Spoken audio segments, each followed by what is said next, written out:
बाह्य आगम भी कहा जाता है। दसवें कालिक यह 10 अध्ययनों का समूह है।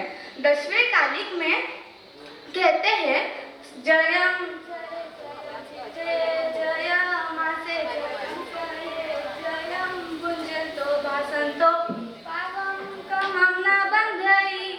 अर्थात दसवें कालिक में बताया गया है कि यत्ना में ही धर्म है। दसवें कालिक में साधुओं के जीवनचर्या कैसी होनी चाहिए, हमें इसका ज्ञान होता है। दसवें कालिक से ही दूसरे मनोरथ की पूर्ति होती है। यदि दसवें कालिक हमें याद नहीं है 4 अध्ययन, तो दीक्षा लेना असंभव है। इसीलिए दसवें कालिक ही सबसे महत्वपूर्ण अंग बताया गया है दूसरे मनोरथ की पूर्ति के लिए। दसवें कालिक के चौथे अध्याय में आता है परमम ज्ञानम तवोदया।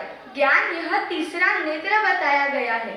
कहते हैं कि यदि सम्यक ज्ञान नहीं हो तो जीव ऊंचा जीवन प्राप्त नहीं कर सकता। यदि गाड़ी में ब्रेक ना हो तो दुर्घटना निश्चित है। उसी तरह यदि जीवन में सम्यक ज्ञान ना हो तो दुर्गति होना निश्चित है। दसवें कालिक के दूसरे अध्ययन में आता है पये पये विषयंतो संकल्प संगो। अर्थात जो पद पद पर खेदित होता है वही परितापना को प्राप्त करता है। इसीलिए हमें हमारे जीवन को हर घड़ी के लिए आभार मानना चाहिए कि हमें इतना उत्कृष्ट मनुष्य जन्म प्राप्त हुआ है।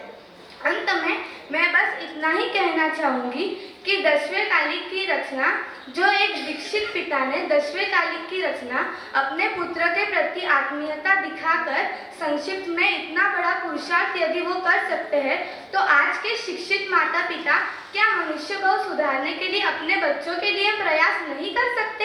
जैसे स्वयंभू आचार्य ने इतनी बड़ी दसवें कालिक की रचना करके हमें एक नई उपलब्धि दी, तो हम उस उपलब्धि का उपयोग करके दसवें कालिक का अध्ययन करके एक सच्चे उपासक बन सकते हैं।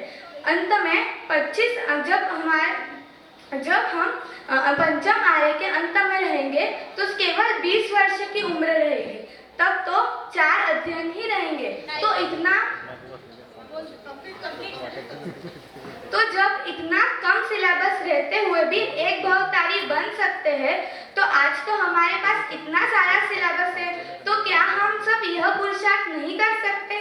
तो हम प्रमाद क्यों कर रहे हैं? जय जिनेंद्र, जय मां। हर्ष, बहुत अच्छा मॉरल दिया आपने लास्ट के स्टोरी में कि हमारे पास इतना कम सिलेबस होकर भी हम पुरुषार्थ नहीं कर पा रहे। बहुत बढ़िया।